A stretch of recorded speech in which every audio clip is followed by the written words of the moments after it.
This is Bob Jordan, author of How They Did It, Billion Dollar Insights from the Heart of America. I'm talking today with my good friend Gerald Haman. Gerald and I have known each other for, well, let's just say many years so that we don't date ourselves. But, you know, it's a pleasure to know you. Gerald, you're an inspiration.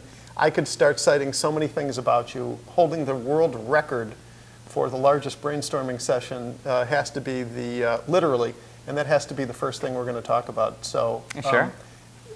Please tell us, how did you get the world record for leading the biggest brainstorming session on the planet? Well, it involved bringing together the biggest brainstorming group with some of the best brains from Singapore. And the government of Singapore wanted to celebrate the 20th anniversary of their productivity movement. And they wanted to do something that they had never done before. And I wanted to do something I had never done before. And so we set a goal to generate lots of ideas in a very short amount of time. So we brought together 8,000 people to the Singapore Stadium. And in 1 hour, we generated 454,000 ideas. 454,000 ideas. My goal was 400,000, so we beat the goal. And now I'm on a path to break that record. And within the next year, I'd like to bring a group of people together to generate 1 million ideas. More to be described there. We won't steal your thunder on Sure. that. Now, we're in a wonderful space. This is the Thinkubator. This is what you thought up years ago, and where you lead and your facilitators lead corporations in brainstorming. Can you tell us a little about the space we're in? Well, the space was originally inspired by a request from a client that said they wanted to have us facilitate a meeting. And when I asked them where they wanted to meet, she said, oh, we have a great new conference room that's just been remodeled. And when I took a look at it, it looked like the typical conference room. And I said, do you want your people to think outside of the box? And she said, yes, that's why we came to you. And I said, well, then don't put their brains in a box. And most people spend most of their time working in box-like environments where they experience cubicle creativity, where the size of their ideas is proportional to the amount of space in which they feel they have to think. Oh, I like that as a formula. That's good. And so I created the Thinkubator as a meeting facility for small businesses, entrepreneurs, and some of the world's largest corporations to come and accomplish a great deal in 1 or 2 or 3 days at the Thinkubator. So now the entrepreneur is beyond solo and understands that they have something that could be a commercial reality. They have formed a team around them. And can you give some advice to that team in terms of how best to brainstorm as they're thinking through their biggest opportunities? Well, I think they need to know some alternative ways to brainstorming, not just standing in front of a group of people or sitting around a table brainstorming ideas that are written on a flip chart or whiteboard. There's a wide array of different techniques for better brainstorming. I found, though, that most entrepreneurs need to understand that there's a process to come up with those ideas and to turn them into valuable solutions. And so I spent nearly 2 decades creating a 4-stage process called the Accelerated Innovation Process that involves 4 stages: investigating needs, creating ideas, evaluating solutions, and activating plans. And a successful entrepreneur needs to quickly take their team through all 4 of those stages. And I've also found that they need to know how to collaborate to innovate. And there are different types of thinkers that have different styles of communicating and ideating and innovating. And the more the entrepreneur knows about his or her team, the more effective they can be in getting to the path to profits more rapidly. Now, I've been in some of your brainstorming sessions, and they were wonderful. You were a nice addition, I recall. Thank you, and I've used some of your tools. What do you think what's the biggest mistake or problem or pitfall that you see teams make when they are trying to brainstorm? Well, they don't invest sufficient time to get to the quality ideas. Entrepreneurs and many people are in a hurry. And when I ask people, what is the #1 block to your ability to be creative and innovative, they always say lack of time. And if you expect that you can bring a group of people together for 15 minutes or an hour and come up with some breakthrough solutions or bright ideas, that's not always realistic. And so people need to have the awareness that it takes time to get the results. Now, if you've got the right team together of diverse thinkers, you can accelerate that. And if you have a variety of tools and techniques, you can speed up that process as well.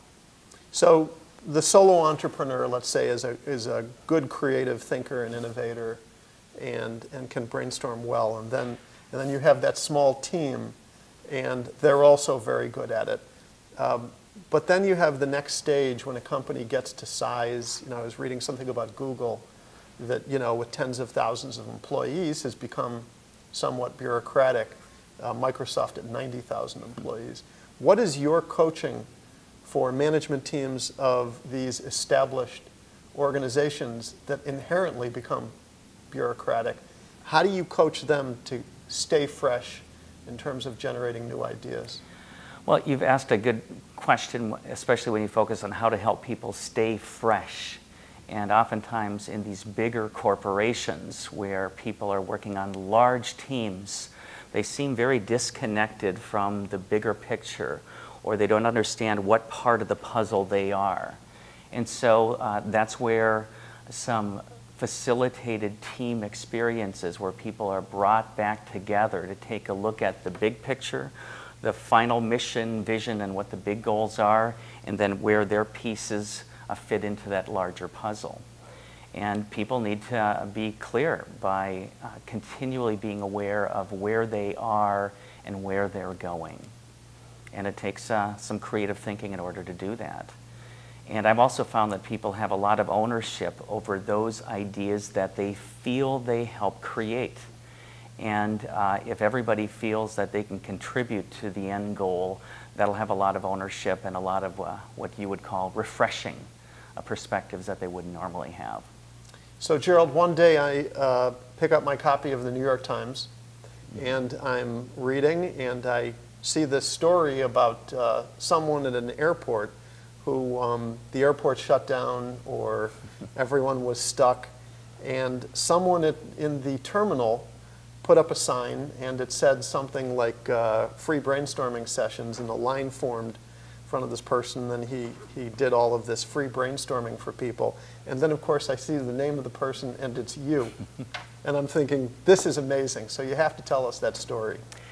Well, I travel a great deal and spend, unfortunately, too much time in airports. And I've strived to make the most of every minute of time that I have when I'm waiting for flights. And I was traveling to lead some workshops in Australia and was delayed 2 days in a row.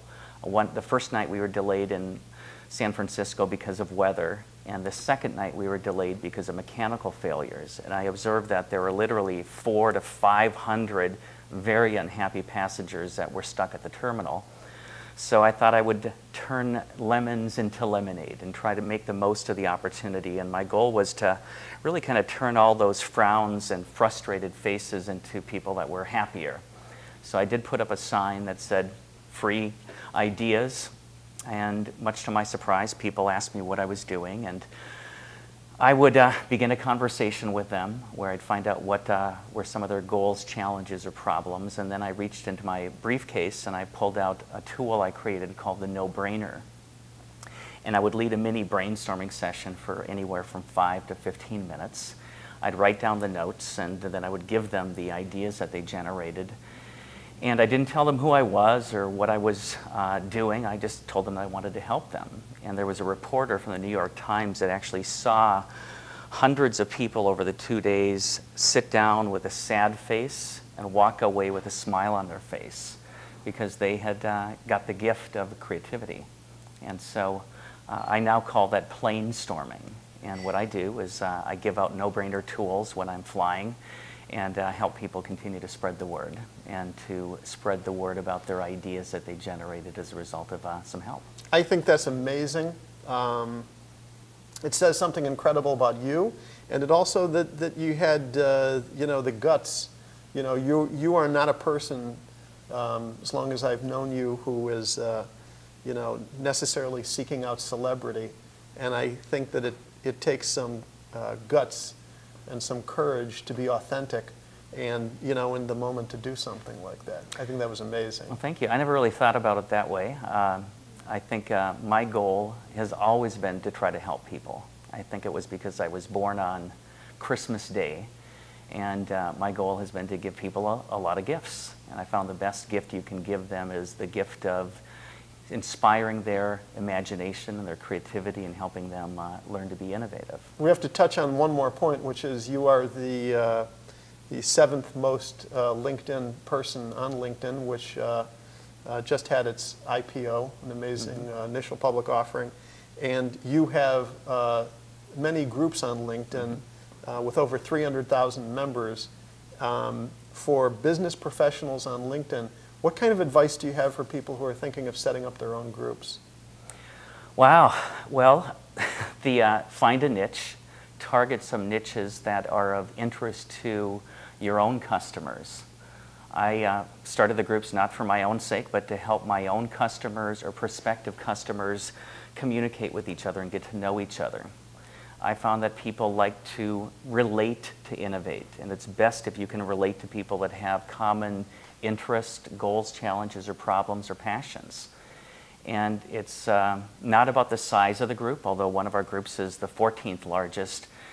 It's about the caliber of communication and discussions that occur.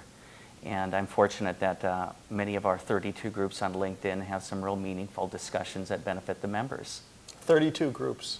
Yes. That's amazing. Well, I'm grandfathered in. The limit now is 10, but since I helped LinkedIn grow a great deal at the beginning and to this day, I think they're pretty happy with the groups that we've formed. That's terrific. Final question, what do you see as your biggest opportunity in the next 12 months?